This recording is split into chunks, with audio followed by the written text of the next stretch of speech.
दोस्तों, कैसे हो आप सभी। उम्मीद करता हूँ दोस्तों आप सभी बहुत ही बढ़िया होगी। दोस्तों, अगर आप आईपीएल 2024 में ग्रैंड लीग और मेगा ग्रैंड लीग जीतना चाहते हो तो याद रखिएगा दोस्तों, जो मैं आपको 4 टिप्स बताने वाला हूँ इनको ही आपको फॉलो करना है और इनके अलावा किसी भी और टिप्स को आपको बिल्कुल भी फॉलो नहीं करना है, क्योंकि दोस्तों उनसे आपका टाइम ही बर्बाद होगा। जो आपका भाई आपको 4 टिप्स बता रहा है यही फैंटेसी में चलती हैं और कोई टिप्स फॉलो नहीं करना है, ठीक है, याद रखिएगा। चलिएगा दोस्तों, मैं आगे बढ़ूँ उससे पहले बोल रहा हूँ, अगर आप टेलीग्राम पर नहीं जुड़े हो तो याद से जुड़िएगा, क्योंकि दोस्तों फैंटेसी में आपको 100 से ज़्यादा चैनल्स देखने को मिल जाएंगे। सब आपको प्लेयर्स के स्टेट दिखाकर कंफ्यूज कर देंगे, इससे भी रख सकते हो उससे भी रख सकते हो। आपका भाई आपको बिल्कुल भी कंफ्यूज नहीं करेगा, इसलिए यहाँ से टेलीग्राम पर जुड़ जाइएगा। मैं लिंक दे दूँगा, वहाँ से जुड़ सकते हो, ठीक है, याद रखिएगा।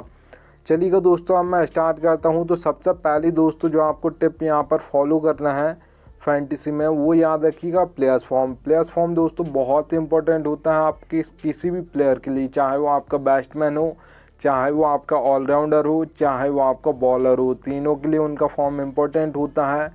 जब फॉर्म चल रहा होता है अगर बैट्समैन का, तो वो आपको रन्स मार कर देगा, कोई ऑलराउंडर है तो वो दोनों काम करके देगा, और अगर यहाँ पर बॉलर है तो याद रखिएगा वो आपको विकेट लेकर देगा, ठीक है, याद रखिएगा।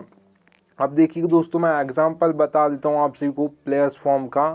तो जैसा आप सभी को पता होगा, विराट कोहली का आईपीएल 2022 बहुत ही बेकार चल रहा था, और आपने देखा होगा आईपीएल 2023 जो हुआ था उसमें बहुत ही शानदार परफॉर्मेंस दिया था विराट कोहली ने। तो दोस्तों प्लेयर तो वही है, ईयर चेंज हुआ और जैसे ही फॉर्म आया तो ज़्यादातर मैचेस में वही प्लेयर परफॉर्म करने लगता है। जैसे ही फॉर्म चला जाता है तो वहाँ पर वो ज़्यादातर मैचेस में फ्लॉप हो जाता है, ठीक है, याद रखिएगा। 2 और एग्जांपल दे देता हूँ आप सभी को, दिनेश कार्तिक और दीपक हुड्डा। इन दोनों प्लेयर्स का आईपीएल 2022 उठाकर देखोगी तो बहुत ही शानदार गया था, ठीक है, और आईपीएल 2023 उठाकर देखोगे तो इतना बिल्कुल भी खास नहीं गया था, याद रखिएगा। तो प्लेयर तो वही हैं, बस ये जैसे ही फॉर्म चला गया तो वो सारे प्लेयर फ्लॉप हो जाते हैं। जिनका फॉर्म बेस्ट चल रहा होता है वही परफॉर्मेंस कर देते हैं, कोई भी मैच हो दोस्तों, ठीक है, याद रखिएगा। चलिए दोस्तों, यहाँ पर हम आगे चलते हैं। उससे पहले दोस्तों बता दूं आप सबको, बेस्ट एप्लीकेशन बताना चाहूँगा जो फैंटेसी की सबसे बेस्ट एप्लीकेशन है। यहाँ पर खेलोगी तो फ़ायदा क्या होगा वो बता देता हूँ। देखिए दोस्तों, मैंने लिख कर रखा है यहाँ पर, ठीक है। जो ड्रीम 11 पर आपको 5,750 में कॉन्टेस्ट देखने को मिलेगा, वही कॉन्टेस्ट आपको विजन 11 पर देखने को मिलेगा 5,199 में। तो 550 का आपको एक तरीके का प्रॉफिट हो जाएगा खेलने से पहले। तो एप्लीकेशन का लिंक दे दिया है, जिसके पास ना हो डाउनलोड कर लीजिएगा, ठीक है, याद रखिएगा। चलिए दोस्तों आगे चलता हूँ। तो यहाँ पर आप सेकंड नंबर की टिप देख पा रहोगे दोस्तों, पिच रिपोर्ट। पिच रिपोर्ट दोस्तों आपकी इंपॉर्टेंट होती है T20 और ओडीआई मैचेस के लिए। टेस्ट मैच में भी होती है, पर वहाँ पर दोस्तों याद रखिएगा, कोई भी T20 और ओडीआई मैच होता है वहाँ पर कोई भी कैप्टन टॉस जीत कर बॉल फर्स्ट करता है, फील्डिंग करना पसंद करता है, ठीक है, याद रखिएगा। जबकि टेस्ट मैच में ऐसा नहीं होता, वहाँ पर पिच को देखकर बॉल फर्स्ट भी कर सकता है या बैट फर्स्ट भी कर सकता है, ठीक है। इसलिए यहाँ पर ज़्यादातर इंपॉर्टेंट होते हैं आपके T20 और ओडीआई मैचेस के लिए। तो याद रखिए दोस्तों, 3 टाइप्स की आपको पिच देखने को मिल जाएगी, बैटिंग फ्रेंडली, बैलेंस और बॉलिंग। अब नाम से ही समझ आ रहा है बैटिंग फ्रेंडली पिच है तो आपके बैट्समैन परफॉर्म करने वाले हैं, ठीक है। आपको जो स्कोर बोर्ड देखने को मिलेगा वो हाई देखने को मिलेगा। अगर मैं बात करता हूँ T20 में बैटिंग फ्रेंडली पिचेस पर जो आपको स्कोर बोर्ड देखने को मिलेगा वो देखने को मिलेगा दोस्तों, याद रखिएगा 170 से प्लस जाता है देखने को मिलेगा। 180 भी हो सकता है, 190 भी जा सकता है, 200 प्लस भी जा सकता है, याद रखिएगा। अब दोस्तों हम बात कर लेते हैं यहाँ पर बैलेंस पिच की। तो याद रखिएगा दोस्तों, बैलेंस पिचेस पर जो आपके परफॉर्मेंस करते हैं वो ऑलराउंडर्स करते हैं, क्योंकि ज़्यादातर जो बैलेंस पिच होती है वहाँ पर टॉप ऑर्डर जल्दी फ्लॉप हो जाता है, और 4 नंबर 5 नंबर 6 नंबर ये बैटिंग ऑर्डर ज़्यादातर आपके ऑलराउंडर्स का होता है। तो बैलेंस पिचेस पर आपका जो यहाँ पर मतलब जो परफॉर्मेंस करते हैं ज़्यादातर वो आपके ऑलराउंडर्स करते हैं, क्योंकि दोस्तों ये आपको फैंटेसी में जो पॉइंट देते हैं वो आपको बैटिंग करके भी देते हैं और बॉलिंग से भी देते हैं, इसलिए बैलेंस पिचेस पर आपके ऑलराउंडर्स परफॉर्म करते हैं। अगर यहाँ पर मैं बात करता हूँ बैलेंस पिचेस पर जो आपको T20 में स्कोर बोर्ड देखने को मिलेगा, वो देखने को मिलेगा दोस्तों, याद रखिएगा 150 से लेकर 170 के बीच में, ज़्यादातर 160 165 देखा जाता है बैलेंस पिचेस पर। अगर दोस्तों यहाँ पर मैं बात करता हूँ बॉलिंग पिच की, तो याद रखिएगा सबसे पहले तो दो टाइप्स के तो हमारे बॉलर्स होते हैं। एक पेसर्स होते हैं जिसे हम फास्ट बॉलर्स बोलते हैं, एक स्पिनर्स होते हैं। ज़्यादातर जो विकेट लेते हैं आपके पेसर्स लेते हैं, क्योंकि वो पावर प्ले में बॉलिंग करते हैं, उसका डेथ में बॉलिंग करते हैं। और स्पिनर जो करते हैं बॉलिंग दोस्तों, वो आपके मिडिल ओवर्स में करते हैं, जहाँ पे एक चौका मारना है किसी प्लेयर को, उसका सब सिंगल और डबल रन लेने हैं, उसके बाद यहाँ पर ओवर ख़त्म हो जाएंगे। तो फिर यहाँ पर जो सबसे ज़्यादा विकेट गिरते हैं दोस्तों, वो गिरते हैं आपके डेथ ओवर्स में, क्योंकि एक एक ओवर में दो दो तीन तीन विकेट गिर जाते हैं, क्योंकि वहाँ पर टाइम नहीं होता है सेट होने का, वहाँ पर आपको हर बॉल पर बल्ला चलाना होता है। ठीक है, तो सबसे ज़्यादा जो हैट्रिक्स भी ली जाती हैं दोस्तों, वो याद रखिएगा डेथ ओवर्स में ली जाती हैं। तो याद रखिएगा अगर हम यहाँ पर बात करते हैं T20 में, जो बॉलिंग पिचेस पर आपको स्कोर बोर्ड देखने को मिलेगा, वो देखने को मिलेगा दोस्तों 130 से लेकर 150 के बीच में, ज़्यादातर 140 145 देखा जाता है बॉलिंग पिचेस पर।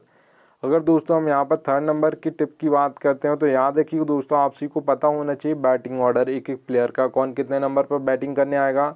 जिस टीम को दोस्तों हम मैचेस देखते हैं उसका तो हमको पता होता है कौन कितने नंबर पर बैटिंग करेगा, पर याद रखिए दोस्तों आपको बैटिंग ऑर्डर भी पता होना चाहिए फैंटेसी में, और कौन कहाँ पर बॉलिंग करेगा, और कौन सा बॉलर यहाँ पर पावर प्ले में करेगा, और कौन सा बॉलर मिडिल ओवर्स में करेगा, और कौन सा बॉलर डेथ ओवर्स में करेगा।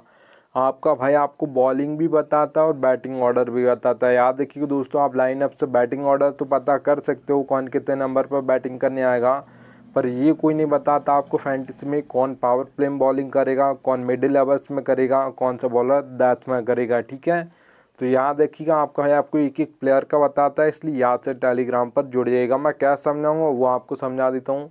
देखिए दोस्तों नंबर से मैं आपको बैटिंग ऑर्डर बता दूंगा। जैसे 2 नंबर लिखा है रोहित शर्मा के सामने, विराट कोहली के सामने 3 नंबर, हार्दिक पांड्या के सामने 5 नंबर लिखा है। ठीक है, अब बॉलिंग कहाँ पर करेंगे, हार्दिक पांड्या ऑलराउंडर हैं तो ठीक है 5 नंबर पर बैटिंग करेंगे, पर बॉलिंग कहाँ पर करेंगे वो बता देता हूँ। देखिए दोस्तों आप देख पा रहोगे O/M लिखा है हार्दिक पांड्या के सामने। ठीक है, तो यहाँ पर ओ का मतलब दोस्तों ओपनिंग ओवर में 1 ओवर डालेंगे, मिडिल में 1 ओवर डालेंगे। ठीक है, क्योंकि 2 ओवर डालेंगे, 6th ऑप्शन होते हैं बॉलिंग का जाता है, 4 ओवर नहीं डालते हैं। अगर 4 ओवर डालने वाले हैं, 5th ऑप्शन है बॉलिंग का, 4 ओवर डालेंगे मान लेते हैं, तो फिर कहाँ पर करेंगे, फिर पावर प्ले में 2 ओवर डालेंगे, मिडिल में 2 ओवर डालेंगे। डेथ में बॉलिंग नहीं करते हैं आपके हार्दिक पांड्या, क्योंकि आपके ज़्यादातर जो डेथ में बॉलिंग करते हैं आपके जसप्रीत बुमराह करते हैं इंडिया की ओर से। ठीक है, याद रखिएगा।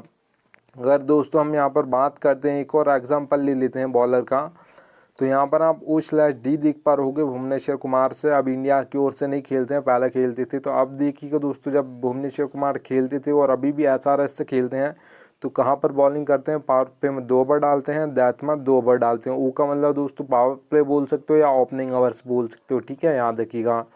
हम यहाँ पर D का मतलब है डेथ ओवर्स और M का मतलब दोस्तों मिडिल ओवर्स। तो यहाँ पर याद रखिए भुवनेश्वर कुमार जो इंडिया की ओर से भी बॉलिंग करती थी, वो पावर प्ले में 2 ओवर डालते थे, डेथ में 2 ओवर डालते थे, मिडिल में नहीं डालते थे। मिडिल में कब डालते थे दोस्तों, जब कोई बल्लेबाज सेट हो जाता था और आउट नहीं होता था, तो यहाँ पर एक्सपीरियंस बॉलर को विकेट लेने के लिए लगाया जाता था। ठीक है, याद रखिएगा। तो यहाँ पर एक एक प्लेयर का यहाँ पर मैं आपको बैटिंग ऑर्डर बता दूंगा और कौन कहाँ पर बॉलिंग करेगा ये भी बता दूंगा।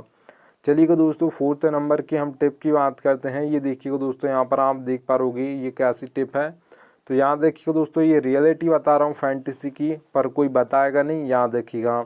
अब देखिएगा दोस्तों आप कोई भी कॉन्टेस्ट खेलते हो, grand league, mega grand league, small league, head to head, सब में आपका लक चलता है फैंटेसी में।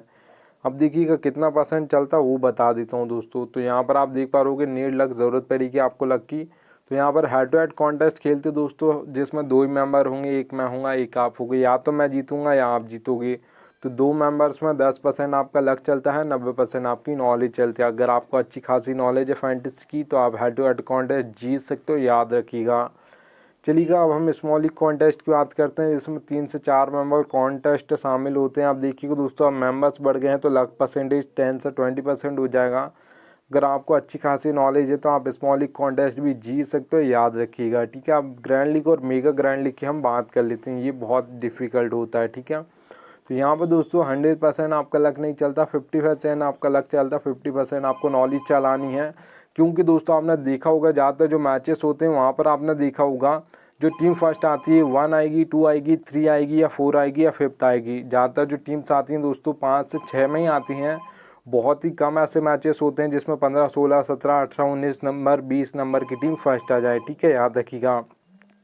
तो लक भी आपका साथ देना चाहिए, तभी आपकी grand league, mega grand league में फर्स्ट रैंक आएगी, नहीं तो नहीं आएगी। चलिएगा दोस्तों, थैंक्स एंड एंड आ चुका है। अब मिलता हूँ आप सभी से नेक्स्ट वीडियो में, तब तक लिए जय हिंद।